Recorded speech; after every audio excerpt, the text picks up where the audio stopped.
Seems to be the case. Rebecca, thank you for that update. Good to see you. And for more on that and the Ukraine war, let's bring in former National Security Council, Chief of Staff for the Trump administration, and former CIA analyst and senior fellow at the America First Policy Institute, Fred Fleitz, along with Trump's Deputy National Security Advisor for the Middle East and Vice President of the National Security at the Heritage Foundation, Victoria Coates. It's a pleasure to see you both. Fred, we'll start with you. Your take and your comments there on that report, specifically China and India's role with the war in Ukraine in aiding Russia, with oil purchases here. Talk about that. I'm not going to read too much to see the heads of India and China holding hands at a summit in China. India and China are still enemies. They have enormous territorial differences. They have differences over Pakistan. I think this is an effort by Prime Minister Modi to get leverage against President Trump. He's upset about the sanctions. He's upset about U.S.-Pakistan policy. And obviously, Putin's going to try to exploit this too.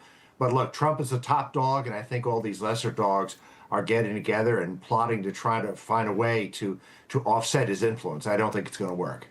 Victoria, there was that very high-profile meeting between President Zelensky and President Donald Trump.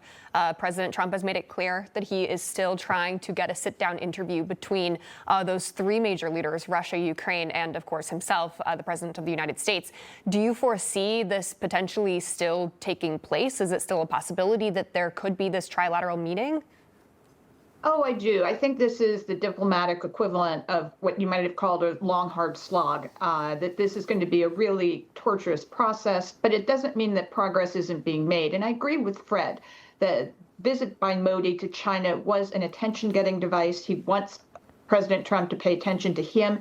He really enjoyed his meeting his meeting in the Oval Office in January. If you look at what came out of that, it is a roadmap for the U.S.-India relationship. I remain very bullish on that long term. I think it's going to be one of our most important going forward. But the president needs to level set us on trade and tariffs. He needs to get the message to President Putin that this war has to end and use what leverage he has with the Indians to get them off the Russian gas. We did it in the first term with the Iranian gas. We can do it again.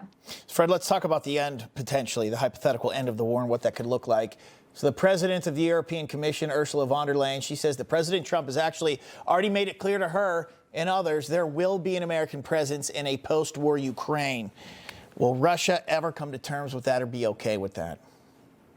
I don't know who said that. I don't think it's true. I don't think there's any chance there'll be American troops going to Ukraine.